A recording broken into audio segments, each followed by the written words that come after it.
그 장면을 보기 전까지 나는 한국도 일본도 믿지 않았다. 나는 30회 넘게 국제정치를 취재해 온 외국 기자다. 국적을 밝히면 이야기가 흐려지기에 여기서는 말하지 않겠다. 중요한 건 나는 동아시아를 감정이 앞서는 지역, 과거에서 벗어나지 못한 나라들이라고 냉소적으로 바라보던 사람이었다는 사실이다. 한국과 일본, 솔직히 말하면 둘 다 불편했다. 한국은 늘 피해자의 언어로 세계를 설득하려 들었고, 일본은 늘 책임을 최소화하는 언어로 빠져나갔다. 기자로서 나는 그 싸움을 수십 번, 수백 번 써 내려갔다. 분노, 항의, 반박, 재반박 늘 같은 구조였다. 그래서였다. 며칠 전 한일 정상 비공식 일정이라는 메모를 받았을 때도 큰 기대는 없었다. 또 하나의 형식적인 회담, 또 하나의 사진, 또 하나의 공허한 공동성명. 나는 노트북을 켜며 이미 제목을 머릿속에 써두고 있었다. 그런데 그날 내가 본 장면은 내가 알던 외교가 아니었다. 정치가 아닌 인간을 본 순간 현장은 긴장감이 감돌고 있었다. 카메라 셔터 소리, 통역사의 낮은 목소리, 경호인력의 미세한 움직임, 모든 것이 계산된 공간이었다.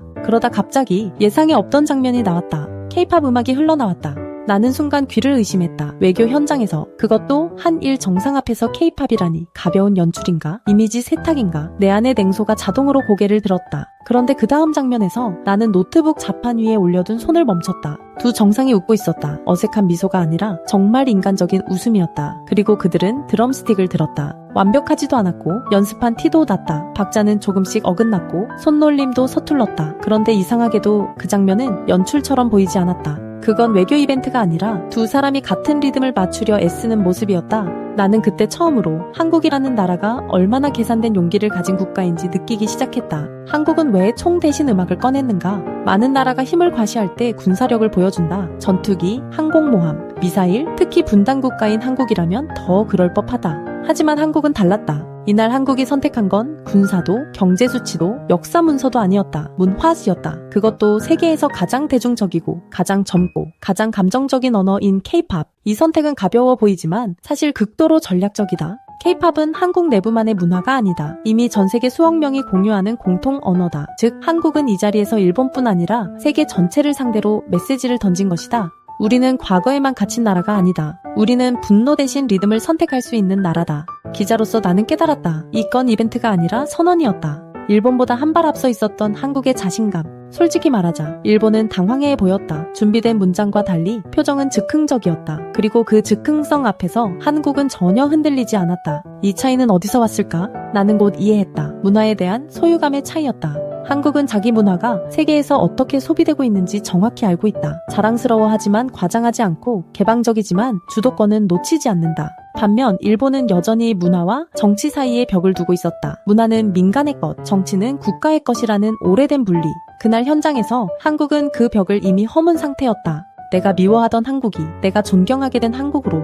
나는 기자로서 거리두기를 배웠다. 감정에 휘둘리지 말 것, 국가에 감동하지 말 것. 하지만 그날만큼은 실패했다. 왜냐하면 한국은 피해자의 자리에만 머무르지 않았기 때문이다. 과거를 말하지 않았다는 뜻은 아니다. 다만 과거를 무기로 휘두르지 않았다. 대신 미래를 무대 위에 올려놓았다. 그건 강자의 태도였다. 나는 그날 처음으로 한국을 작지만 영리한 나라가 아니라 자기 이야기를 스스로 연출할 줄 아는 나라로 보게 되었다. 세계는 그 장면을 어떻게 봤는가? 행사가 끝난 뒤 나는 여러 나라 기자들과 이야기를 나눴다. 솔직히 놀랐다. 저게 외교라면 꽤 세련됐다. 한국은 정말 자기 무기를 잘한다. 흥미로운 건 그 누구도 이 장면을 가볍다고 말하지 않았다는 점이다. 오히려 위험하지만 성공했다는 평가가 많았다. 왜 위험했을까? 문화는 통제하기 어렵기 때문이다. 감정은 계산을 배반할 수 있다. 그럼에도 한국은 그 위험을 감수했다. 그리고 성공했다. 이 장면이 정치 뉴스가 아닌 이유.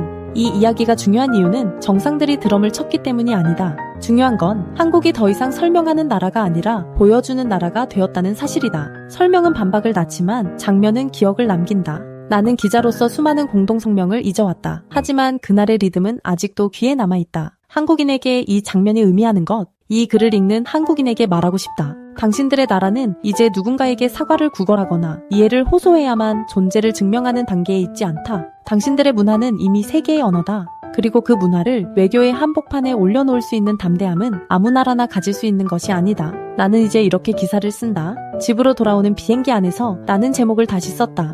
한일 정상, K-팝으로 하나 되다. 물음표는 남겼다. 하지만 냉소는 지웠다. 나는 여전히 기자다. 비판도 할 것이고 의심도 할 것이다. 그러나 한 가지는 분명해졌다. 그날 세계 무대에서 가장 여유로웠던 쪽은 한국이었다. 그리고 나는 그 사실을 인정하지 않을 수 없었다.